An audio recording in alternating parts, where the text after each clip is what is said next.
Good afternoon, ladies and gentlemen. This is Maximus Black. And Novawar. And we're at the finals. We are at the finals. Welcome to the finals, in fact. And if right now, if we were allowed to do that, not for copyright reasons, we'd be playing the Final Countdown by Europe right now. We would be. In fact, I think we did that during our live stream right before the finals. Epic. It's a good song.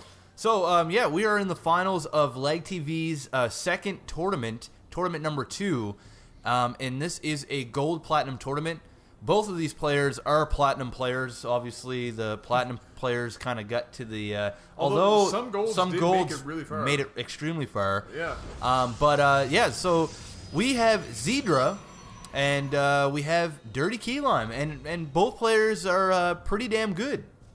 Yeah, no, we'd watched some of DurtyKeyLime and some of Zdra coming up in this match, so we did kind of know what to expect in terms of their gameplay.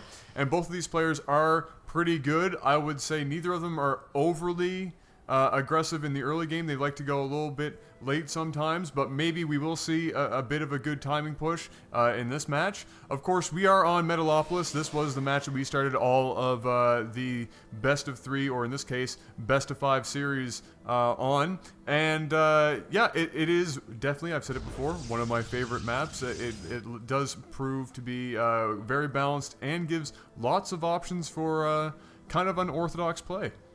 Yeah, before we get too deep, oh, he's building a simulator pretty early. The administrator? Yeah. But before we get too deep in it, I just want to let you guys know about our new uploading system for the replays. We have a new uploading system? We do. If you haven't already, go check out the video on how to get your games casted, because tournaments isn't the only thing we do. We just cast games of every average day players, and we so happen to have tournaments for those guys. But yeah, so check out that video. It's really important if you guys want to have your games casted that you watch that video. And also check us out at d2dgamer.com. And I think that's pretty much... Oh, and it's my birthday today. Thought I'd throw that out there. Oh, just throw that out there again. Yeah, well, happy birthday. That is commitment. I'm on my birthday. And we're still rolling deep on replays. And still doing casts on my only day off this week. Exactly. You know? Dedication. Dedication. Or stupidity. Either one. One or the other. Okay. But yeah, we aren't seeing anything out of the ordinary for these openings right now. We are seeing, and we have seen in the past, that Zdra, if you want to go over to his base very quickly, does tend to like to go a bit of a 3-gate opener here. He does lean a little more heavily on Zealot than most Protoss I know. Kind of skimps on sentries early on and waits until he has more of his core Zealot and Stalker units out before he makes that decision to go into it. And there goes that Scout. I don't know if that Scout was accidentally attacking that Zealot or what that was about, but yeah, he does like to go a little heavier on Zealot. It'll be interesting to see how that works against a Terran player, because there's a lot of kiting opportunity for that. But DurtyKeyLime also, very, nothing out of the ordinary. We're seeing Stimpack go up right now, and he also does his usual Marine Marauder ball.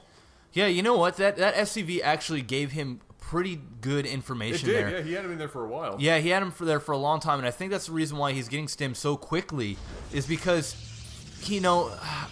Zdra kind of has this build, and he's done this in previous games, but he has this thing where he gets his Cybernetics core really late. And apparently he's getting a second one to make sure. And he's getting a second Cybernetics core. Okay. But anyways, that SCV, seeing that he's going heavy Zealots here and didn't have, a Cybernetics core out yet, which means, he's pretty far away from Warp Gate. So it looks like DurtyKeyLime is preparing for that now, getting some Marines ready, getting his upgrades for his Marines going, and his combat shield is thin. He's got all these things going, so we may see a rush, and I think that DurtyKeyLime is preparing for an early attack, because, when you're getting those 3 gateways off the bat and you're not getting your Cybernetics core with Warp, the only thing you could be doing is rushing. Yeah, and I don't know how much I agree with that. I don't think against a Terran player that going heavy Zealot in the first push is a great idea unless you have the sentries to trap their units and reduce the ability of them to kite. I'm also not a huge fan of waiting too long to get your warp gate up because it is such a vital thing to have as a Protoss player, especially after your first push. You can do your first push without having used your warp gate, but after that first push, you better make sure you have your warp gate up, or you can get into some bad situations. Also, like Jeff was pointing out, DurtyKeyLime would have seen that that was a late cybernetics core, and so he should definitely be doing an early push here, because he should know that by the time he gets down there, he should have at least a small advantage having the Protoss not had warp gate, for a while. Yeah, and it's still, there's no factory yet for DurtyKeyLime. It looks like he is going to do some sort of massive attack here. A lot of Marines queued up, a lot of Marauders queued up, and it looks like he's actually getting ready to go out and push now. We're at the 7-minute 40-second mark-ish, and this is a pretty decent time to attack. Right. Yeah, it is about right. Usually the Protoss would be attacking around this time with a 4-gate push, but he doesn't have it, and it looks like he's actually got a proxy pylon down here as well, but still, with the late warp now, just... I think it's finished, and he's just waiting for these units to units to get out. Sometimes, guys, it's actually quicker. Like, I know those units were really close, but if your unit's about halfway and your warp finish, just cancel those units, pump out your warp, and you'll actually get the units faster by just waiting that like 3 seconds it was to create that warp gate, and then warp those units in even quicker. Yeah, we just saw Forge go down. He might be trying to get a fairly early +1. He is getting his Twilight Council. Sorry, I almost said Templar Archive for some reason. Getting his Twilight Council, and there is that +1 attack going down for Zdra, doing a reasonable job. I don't know about that force field, doing a reasonable job getting this early push out of the way, and he stims to get out of the range of Zdra. Apparently also stopping on the way to take out that. Nobody likes that guy. No, that guy. Every time we watch this, those statues have gotten their ass kicked every single time, and Zdra actually going to do a little bit of chasing down. He might not want to go all the way, but good job getting most of those units killed. And I would like to point out that Zdra still doesn't have a Robo Bay, to my knowledge. And he might actually, but I don't know if he does. Oh, and all those units just running down now, taking some damage without attacking back. Now, this is actually a crucial time here for Zdra. He has a chance here to really screw him over. He does have his warp, or his proxy pylon over here. If he would continuously warp out units here and kind of hold his ground and do some harassment against this expansion, he actually, and he's now running away, completely ignoring this proxy pylon. I don't know why it's down there if he's still warping in units at his base. I personally thought that this was probably his chance to be able to do some sort of damage. It's just a Forge. He's getting that upgrade. Okay. Twilight Council now getting blamed for the Stalkers, but I don't know. I think that Zdra, now here we go, and it looks like he actually might find this proxy pylon. Yeah, maybe, yes. He is going to find this proxy pylon. Yes, there and that goes down. Oh man, I don't know. Lost opportunity. I think. I mean, I could be wrong. I mean, nothing could have came out of it, but there's a chance that he could have done a little bit of damage there.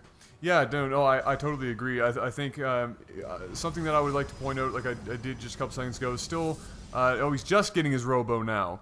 If you're going to do if you're only going to have 3 gate, and he does have that 4th gate down, early on he only had the 3 gate. He waited really long to get that Robo up, just getting it now. If you're going to do the 3 gate early on and a 3 gate push, you better make sure you have the Robo down, especially up against a Terran player with all that Marauder. I mean, look at how many Marauder he's got sitting there. It's a whole lot of Marauder. If you had 1 or 2 Immortal, which you would get if you got your early Robo Bay getting those 3 gates, you would be able to do a heck of a lot more damage and come out on top in most battles if you play your cards right. But Zdra, nonetheless, getting his expansion now, and I'm actually kind of interested that neither one of these players have made a major push yet. They've kind of just been poking their heads in and out of their base and not doing a whole lot. Yeah, well, I mean, this is the finals. I mean, a couple of things could be going through their minds right now. They may not want to try anything too risky. That Zealot just hating life. Yeah, that Zealot just walked into the shadow of death. And you know what? I want to add something here, and he's getting some cannon. Now, I don't agree with this. I'm not a huge person when it comes to getting cannon, especially 13 minutes into the game. One in the corner is good. I mean, you're going to get vision. You're going to snipe off a couple of units as they walk around. Yeah. But, getting